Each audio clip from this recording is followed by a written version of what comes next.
In the winter of 1952, the village of Oakhaven, nestled in a valley that seemed forgotten by the frantic pace of the modernizing world, was swallowed by a frost so deep it felt eternal.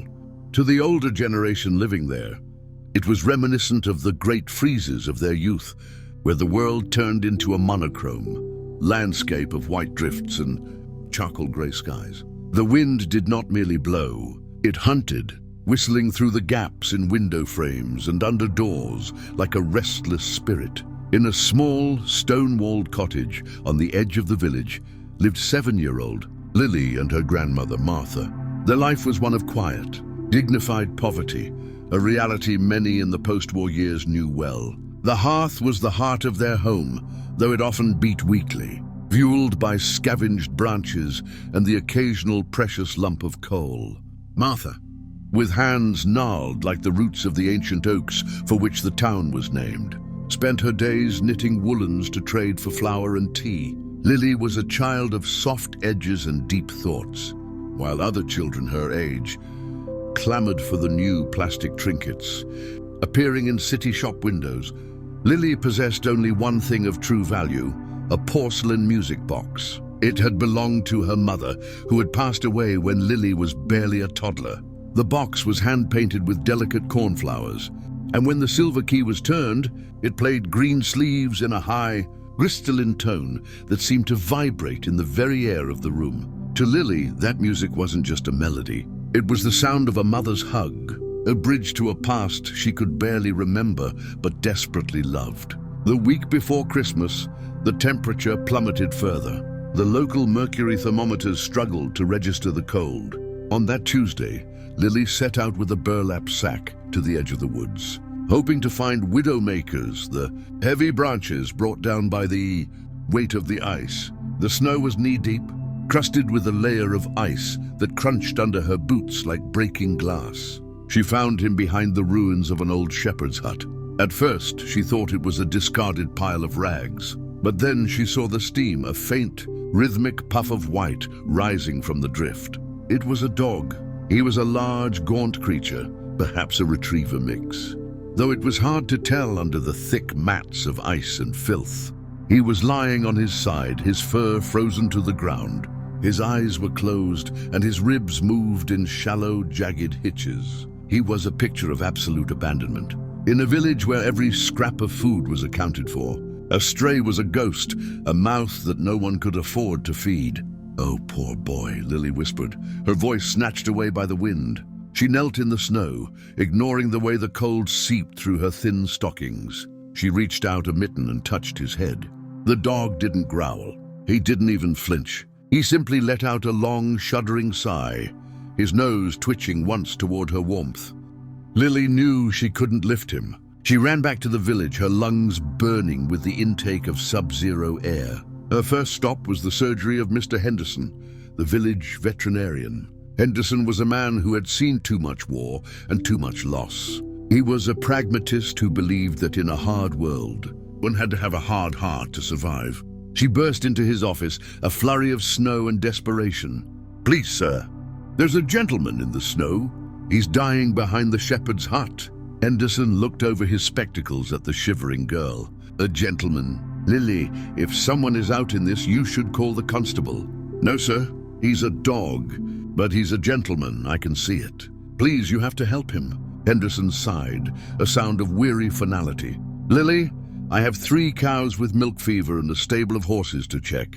Medicines are expensive. Penicillin and tinctures cost more than a stray dog's life is worth in these times. I can't go out into a blizzard for a dog that belongs to no one, unless you have the fee for the visit and the medicine. 10 shillings. I can't help you." 10 shillings. It might as well have been £1,000. That was 2 weeks of coal and bread. It was more money than Lily had ever held in her hand. She stumbled back out into the cold. She didn't go home to Martha. She knew her grandmother, though kind, would tell her the same thing, that they had nothing to give. Lily returned to the hut. She sat in the snow and pulled the dog's head into her lap, trying to shield him with her small coat. As she shifted, she felt the hard, square weight in her pocket. She had brought the music box with her that morning. She often did when she went to the woods. The music made the shadows feel less lonely. She pulled it out. The blue cornflowers seemed to glow against the white of the snow. It was her only connection to her mother. It was her peace. She looked at the dog. His breathing was becoming more labored, a wet rattle echoing in his chest. A single tear escaped Lily's eye and froze almost instantly on her cheek.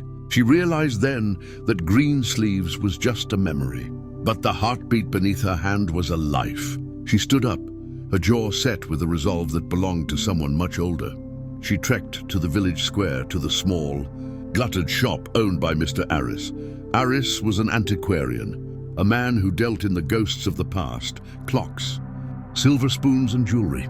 He was a man who knew the value of things, though many whispered he knew little of the value of people. The bell above the door tinkled as she entered. The shop smelled of beeswax and old paper. "Mr. Arris?" Lily said, her voice trembling. The old man looked up from a pocket watch. "A bit young to be antiquing, aren't you, Lily?" She placed the music box on the velvet counter.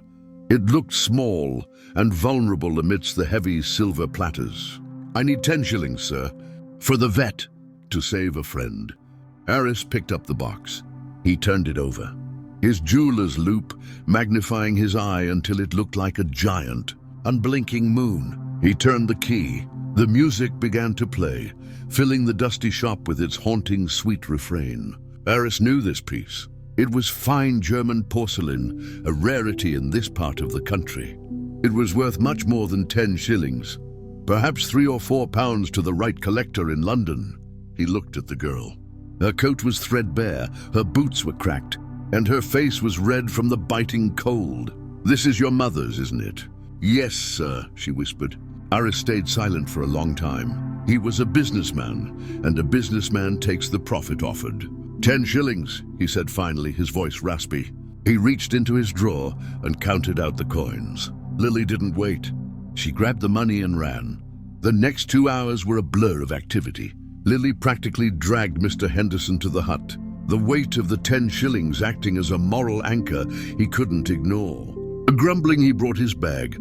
He administered a stimulant and a dose of medicine to fight the lung infection. Together, they wrapped the dog in an old horse blanket and loaded him onto Henderson's sled. "He's coming home with me," Lily insisted. Martha was waiting at the door, her face a mask of worry that transformed into shock as the vet carried the dying animal into their kitchen. But when Lily told her not about the money, but about the dog's need, the old woman's maternal instincts took over. "Put him by the fire," Martha commanded.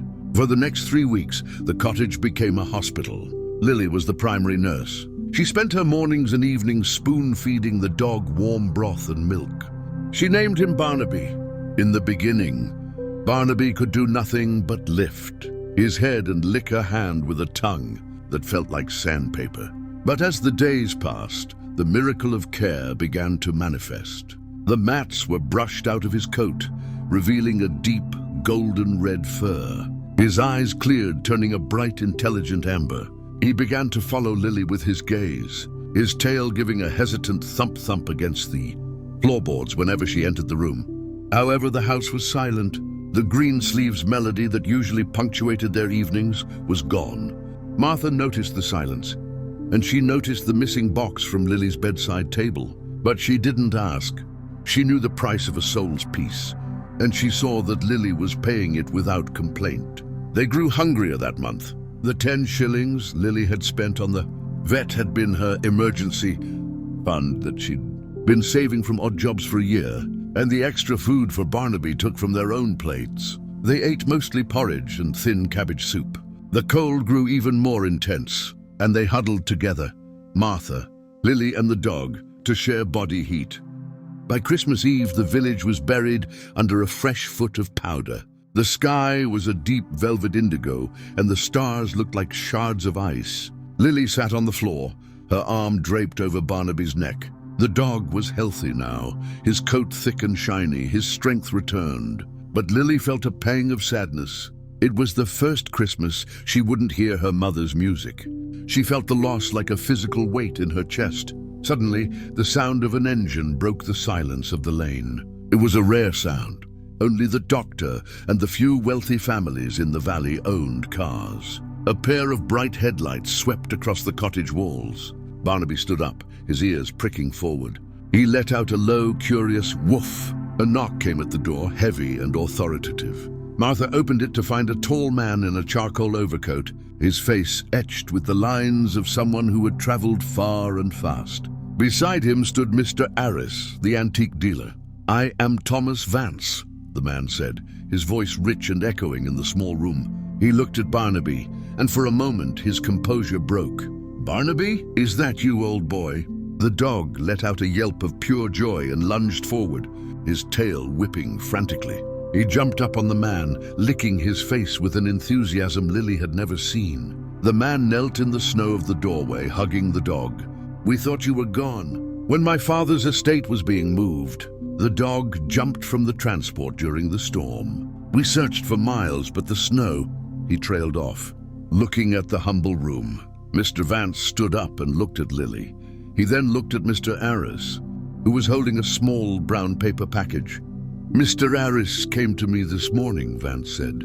"He knew I had been inquiring about a lost dog in the neighboring counties. But he didn't call me because of the dog. He called me because of a story." Vance stepped into the kitchen. He told me about a little girl who possessed a treasure, a music box that was her only link to her mother. He told me she brought it to him in the middle of a blizzard, not to buy food for herself or a new coat, but to save a life that didn't even have a name yet. Vance's eyes were moist. "My father was a very wealthy man, Lily, but he died a lonely one.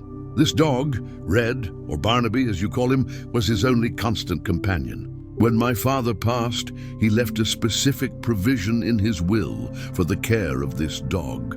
He knew that the world is often cold to those who cannot speak for themselves." He took the package from Mr. Harris and handed it to Lily. With trembling fingers, she tore away the paper. There it was, the blue cornflowers, the silver key. The porcelain felt warm, as if it had been sitting by a fire. "I bought it back from Mr. Harris," Vance said softly. "But it isn't a gift from me. It's yours. It was always yours. A heart like yours shouldn't have to choose between a memory and a life." Lily clutched the box to her chest, unable to speak. "But there is more," Vance continued, looking at Martha. "The provision in my father's will was quite substantial. It was intended for the person who showed his companion the most kindness. It seems the universe knew exactly where to send Barnaby. He explained that he was establishing a trust in Lily's name. It would provide for her education, but more immediately, it would ensure that she and Martha would never have to ration coal or tea again. Furthermore, he announced that he was donating a wing to the local hospital and the veterinary clinic to ensure that no one, human or animal, would ever be turned away for lack of a fee. And as for Barnaby," Vance said, looking down at the dog who was now sitting firmly by Lily's side, "it's clear he's already found his home. I think he'd prefer to stay here if you'll have him. I'll provide for his care, of course, but he belongs to the girl who saw a gentleman in the snow." As the black car drove away into the night, the silence returned to the cottage. But it was a different kind of silence. It was the peaceful quiet of a house that was full. Lily turned the silver key. The tinkling notes of green sleeves filled the room, mingling with the crackle of a freshly stoked fire. Barnaby lay his head on her lap, his amber eyes reflecting the flames. The great freeze continued outside, the wind still howling at the stone walls. But inside, the world was in bloom. Lily realized that by letting go of the thing she loved most, she had invited a world of love back in. The sacrifice hadn't been an end. It had been a beginning. Years later, the people of Oakhaven would still tell the story of the girl and the dog. They called it the Christmas of the Cornflowers.